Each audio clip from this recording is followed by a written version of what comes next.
Welcome to Al Hadi Foundation School.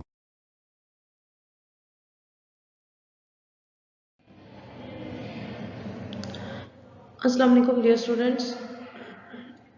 Today we are going to start our maths lecture from unit number 1, Introduction to Sets, book page number 7, and concept of some special types of sets.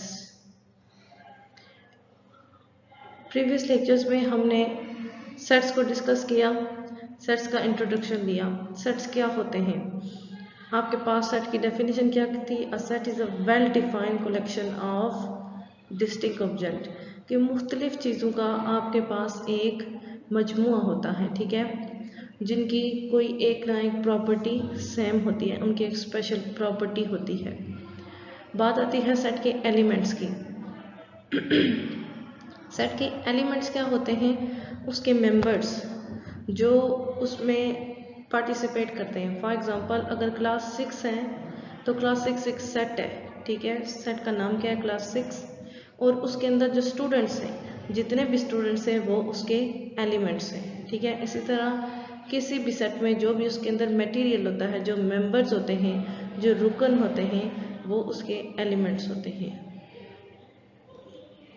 Now we start from some special type of sets. There are some special types of sets. यहाँ पे आपके पास कुछ खास किस्म की sets की exam हैं जिनको हम अभी डिस्कस करेंगे। Look at the following examples. हम नीचे उन डेफिनेशंस को विद एग्जांपल्स डिस्कस करेंगे। Number 1, finite set.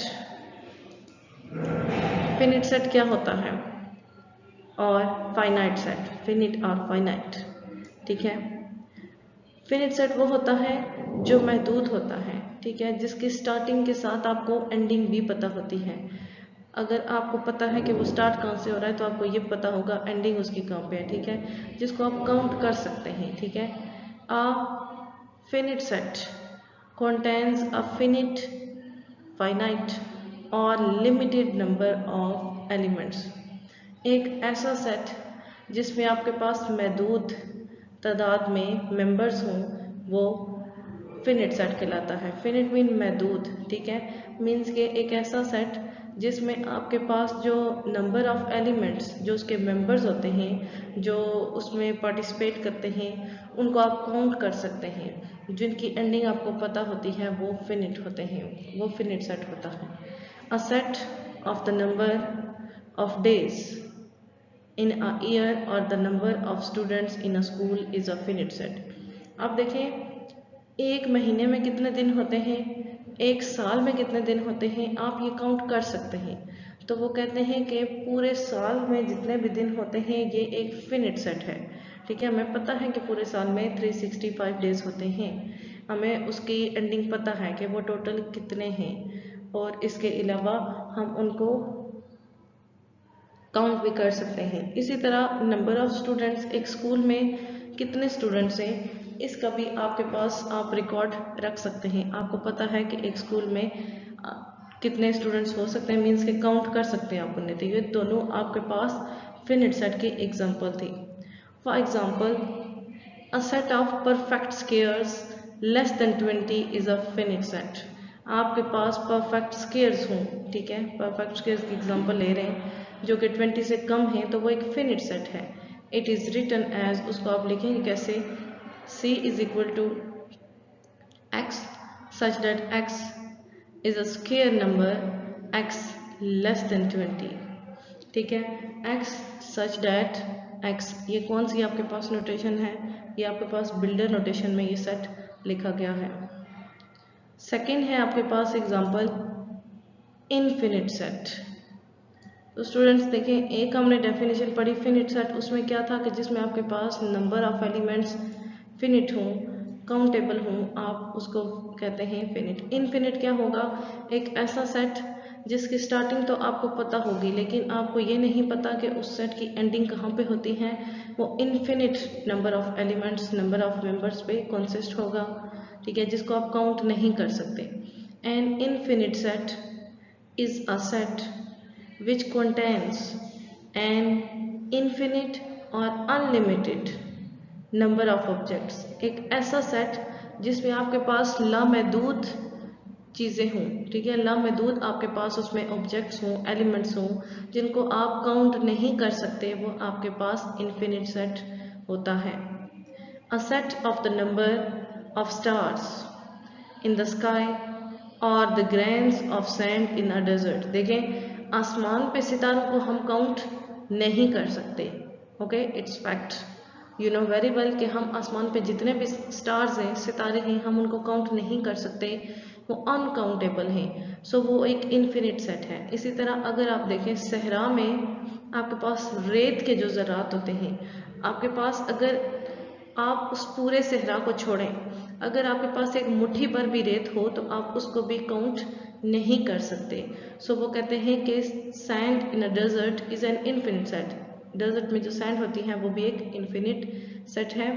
For example, a set of integers greater than 10 is infinite, ठीक है, इंटीजर्स का सेट जो कि 10 से ज़्यादा, ठीक है, 10 से ग्रेटर। अब हमें नहीं पता 10 से ग्रेटर वो कहाँ तक जाएगा, उन्होंने 10 से ग्रेटर तो बताया नहीं है कि 10 से, हमें ये तो पता है कि वो 11 से स्टार्ट होगा, बट उसकी एंडिंग कहाँ पे होगी ये हमें नहीं पता, क्योंकि वैसे भी हमें नंबर्स की एंडिंग नहीं पता। होल नंबर्स हों, नेचुरल नंबर्स हों, इंटीजर्स, कुछ भी हो, नंबर्स की एंडिंग हमें नहीं पता, ये अनकाउंटेबल हैं। सो ये जो इंटीजर्स का सेट हो, होल नंबर्स का सेट हो, ये सारे इन्फिनिट सेट हैं। It is written as D is equal to X such that X. ये दोबारा से बिल्डर नोटेशन में लिखा जा रहा है। ये कैसे पता चलता है, क्योंकि इसमें रूलर यूज़ किया गया है। इसमें proper rule is an integer x greater than 10। Okay, ये हमारे पास दो डेफिनेशंस थी, infinite set and infinite set. Finite set में आपके पास limited number of elements, means के जो उसमें आपके पास एलिमेंट्स जो उसके मेंबर्स होते हैं, जो रुकन होते हैं, ठीक है। फॉर एग्जांपल, अगर आप कुछ लोगों का ग्रुप बना रहे हैं तो जो उस सेट के जो उस ग्रुप के अंदर जो लोग हैं वो उस ग्रुप के एलिमेंट्स हैं। इसी तरह सेट के अंदर जो आपके पास एलिमेंट्स जो मेंबर्स होते हैं उनको हम एलिमेंट्स कहते हैं। तो जिस सेट में लिमिटेड एलिमेंट्स हों वो फिनिट सेट, जिसमें अनलिमिटेड लामहदूद एलिमेंट्स मेंबर्स हों उनको हम इनफिनिट सेट कहते हैं।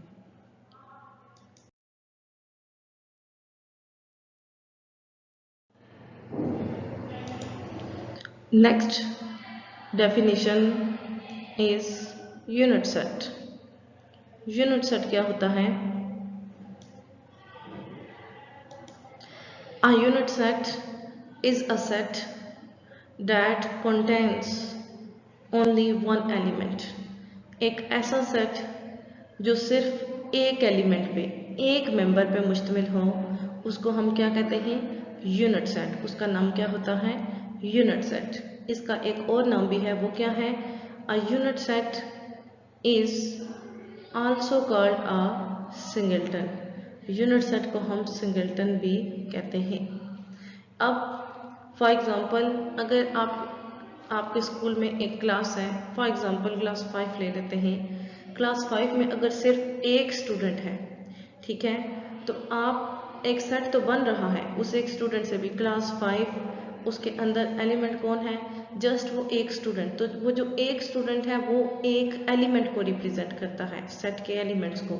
तो जिस सेट में सिर्फ एक एलिमेंट हो, सिर्फ एक मेंबर हो, एक रुकन हो, उसको हम यूनिट सेट कहते हैं। नेक्स्ट है आपके पास एम्प्टी सेट। स्टूडेंट्स, एम्प्टी का मतलब आप सबको आता है। एम्प्टी मीन खाली। An empty set is a set that contain no elements. एक ऐसा सेट जो कि खाली हो, जिसमें कोई एलिमेंट ना हो, उसको हम empty set कहते हैं। It is also called a null set or void set. Means के एक ऐसा सेट जिसमें कोई एलिमेंट ना हो उसको आप एम्प्टी सेट कहते हैं।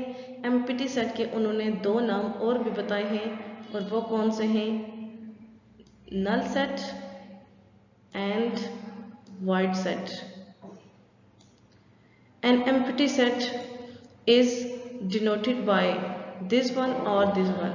अगर आपने एक empty set को डिनोट करना हो, रिप्रेजेंट करना हो तो कैसे, या तो इस तरह से 0 और इसको हम 5 पढ़ते हैं, ठीक है, उसके ऊपर कट लाइन लगा के, या फिर आप दोनों ब्रैकेट्स लगा के उसके अंदर कोई एलिमेंट नहीं हो उसको भी आप एम्प्टी सेट से डिनोट करते हैं। स्टूडेंट्स एक बात अपने माइंड में रखनी है, अगर आपके इस ब्रैकेट के अंदर 0 भी लिखा हो, ठीक है, 0 भी अगर लिखा हो तो वो आपका एम्प्टी सेट नहीं होता, बिकॉज 0 भी एक नंबर है, 0 एक होल नंबर है, 0 की सेट में वैल्यू होगी। अगर इसके अंदर 0 हो तो आप ये नहीं कह सकते कि ये एक एम्प्टी सेट है, बिकॉज उसमें एक एलिमेंट होता है, ठीक है। अगर आपके पास यहाँ पे ब्रैकेट में 0 भी हो तो आप ये नहीं कह सकते कि ये एम्प्टी सेट है। अगर इसके अंदर 0 और साथ में उसके साथ लाइन हो, मीन्स के 5 हो, तब वो रिप्रेजेंट करता है कि ये एम्प्टी है। बट अगर 0 हो तो 0 is an element, 0 is a number, 0 एक नंबर है, 0 के होते हुए आप इसको एम्प्टी सेट नहीं कह सकते। For example, a set of names of months beginning with K is an empty set. For example, आपके पास महीनों के नाम का सेट, ठीक है, जो कि K से स्टार्ट होते हैं, वो एक एम्प्टी सेट बनता है। क्यों? क्योंकि देखें मंथ्स के जो नेम हैं वो क्या हैं, जनवरी, फरवरी, मार्च, अप्रैल, मई, जून, जुलाई, अगस्त, सितंबर, अक्टूबर, नवंबर एंड दिसंबर। इनमें कोई भी ऐसा नाम नहीं है जो के से स्टार्ट होता हो। तो अगर आपको वो कोई आपको कहे कि आपने set of names of months बनाने हैं बिगनिंग विद के, जो कि के से स्टार्ट होते हों, तो वो आपका एक एम्प्टी सेट बनेगा। It is written as A is equal to black set, empty set. Okay, next है आपके पास डिसजॉइंट सेट्स। डिसजॉइंट सेट्स क्या होता है, कौन से होते हैं, 2 or more sets are called disjoint sets if they have no common elements. दो सेट्स में अगर एक भी एलिमेंट कॉमन ना हो, ठीक है, आपके पास दो सेट्स हैं, एक सेट ए हो गया, एक सेट बी हो गया, अगर उन दोनों में एक भी एलिमेंट कॉमन ना हो तो आप उसको कहेंगे डिसजॉइंट सेट। जॉइंट होता है एक जैसे मिला हुआ, डिसजॉइंट जो ना मिलता हो। तो देखिए यहाँ पे जो एग्जांपल्स हैं, दो सेट्स हैं, एक ये सेट है, एक ये सेट है, ठीक है। एक के एलिमेंट्स क्या हैं, 2, 3, 4, दूसरे के एलिमेंट्स क्या हैं, 5, 6 एंड 7। ओके, तो देखें इनमें दोनों के जो एलिमेंट्स हैं, जो उसके मेंबर्स हैं, ठीक है, वो कौन कौन से हैं, 2, 3, 4, 5, 6, 7। एलिमेंट्स क्या होते हैं, किसी भी सेट के जो मेंबर्स होते हैं। तो इनमें एक भी एलिमेंट सेम नहीं है, दोनों के तीनों एलिमेंट्स एक दूसरे से डिफरेंट है। सो ये डिसजॉइंट सेट्स की एग्जांपल है। For example, sets E is equal to 2, 3, 4 and F is equal to 5, 6, 7 और disjoint sets because they have no common elements. Set E और F दोनों डिसजॉइंट सेट्स हैं क्योंकि इनमें कोई भी एक भी कॉमन एलिमेंट नहीं है। ओवरलैपिंग सेट्स, ओवरलैपिंग सेट्स कौन से होते हैं, 2 or more sets are called overlapping sets। दो या दो से ज़्यादा सेट्स को हम ओवरलैपिंग सेट्स कहेंगे if they have at least one common element, अगर उनमें कम से कम एक कॉमन एलिमेंट हो, ठीक है। दो या दो से ज़्यादा सेट्स को हम ओवरलैपिंग सेट्स कहेंगे अगर उनमें कम से कम एक एलिमेंट कॉमन हो। फॉर एग्जांपल, अब देखें आपके पास दो सेट्स हैं, दो क्लासेस ले लेते हैं, ठीक है। आपने उसमें अगर नेम्स के सेट बनाने हैं, एक क्लास में आपके पास अगर 3 स्टूडेंट्स हैं, अली, अहमद, नूर, ठीक है। दूसरी क्लास में आपके पास फिर से 3 स्टूडेंट्स हैं, अहमद, अलीशा एंड साथ।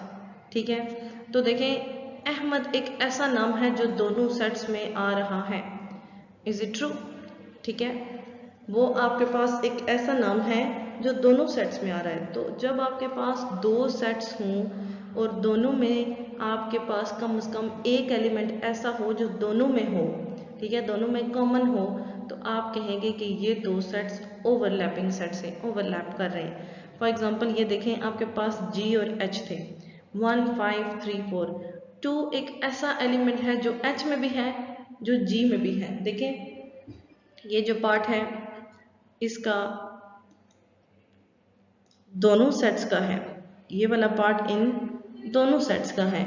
G में भी है, G का भी सर्कल इसके अंदर आ रहा है और H का भी। तो ये जो पार्ट है ये G और H दोनों का है, दोनों सेट्स का है। तो इस तरह से वो कहते हैं कि अगर दो सेट्स में एक भी एलिमेंट कॉमन हो तो हम कहेंगे कि ये ओवरलैपिंग सेट्स हैं। For example set G is equal to 1 2 5, set H is equal to 2 3 4। तो अब देखें 2 और 2 ये एक ऐसे एलिमेंट हैं, ऐसे एलिमेंट्स हैं जो दोनों सेट्स में हैं, तो ये ओवरलैपिंग सेट्स हैं। Set G and set H are overlapping sets because they have a common element 2। ठीक है, set G और set H overlapping sets हैं क्योंकि उनमें एक common element है और वो कौन सा है? 2। Students, definitions of related to sets आज हमने डिस्कस की। अभी हमारे पास रिमेनिंग कुछ डेफिनेशंस हैं, ठीक है, अभी इनकी एंडिंग नहीं हुई। अभी हमने फर्स्ट 6 डेफिनेशंस को डिस्कस किया है। इंशाल्लाह नेक्स्ट लेक्चर में हम रिमेनिंग डेफिनेशंस को डिस्कस करेंगे। आज के लिए इतना ही काफ़ी है। ओके, अल्लाह हाफिज़।